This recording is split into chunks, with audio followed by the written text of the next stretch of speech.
We see public squares every day, from a small town chowk in India to the massive digital screens of Times Square in New York. They all look different, but they share one core function. They are a space for commerce, for community, and for public discussion. So, how was the ancient original public square? What was the Agora? Welcome to the Agora Brief. In our very first video, we are going back to the beginning.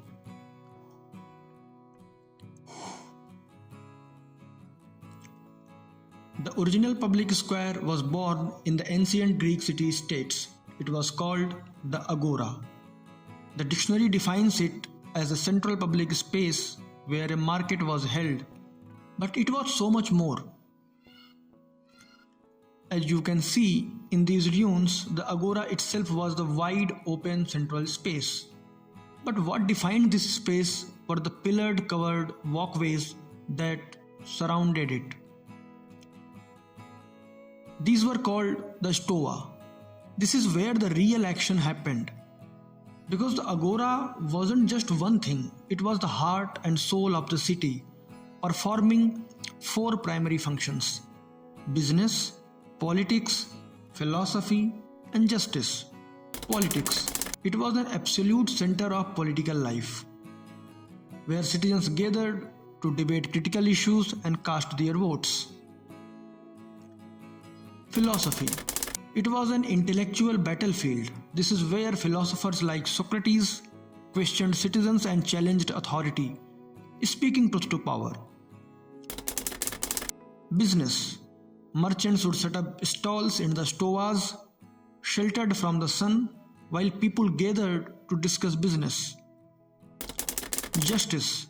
It was a place of law, where public trials were held and jurors were selected by lottery. Over the time, the Agora has changed. In modern times, it is generally grand. Activities take place at much larger scale. It has also gone virtual now. Now we have digital Agora, which performs similar function like ancient Agora and involve people on a much larger scale.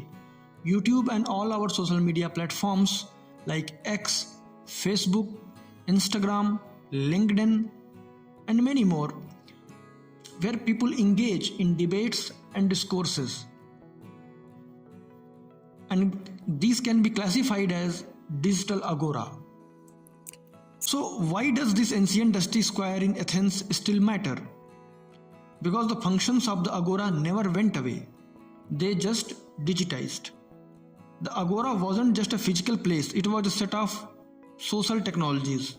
And we are living inside its new global digital version every single day. Let's break that down. In ancient Agora, a politician or orator had to stand on a platform, the Bema, to have their voice heard. Today, that platform is global. A single viral tweet or a YouTube video like this one can reach millions. What about the Socratic dialogues? The deep philosophical debates that happened in the Stoas? That's still happening.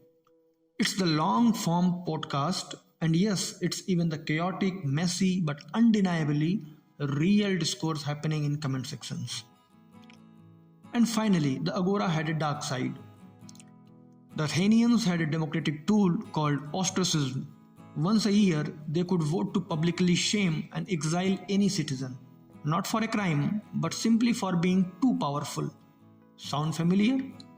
That is the exact same social mechanism as modern cancel culture. The technology is new, but the human impulse is ancient.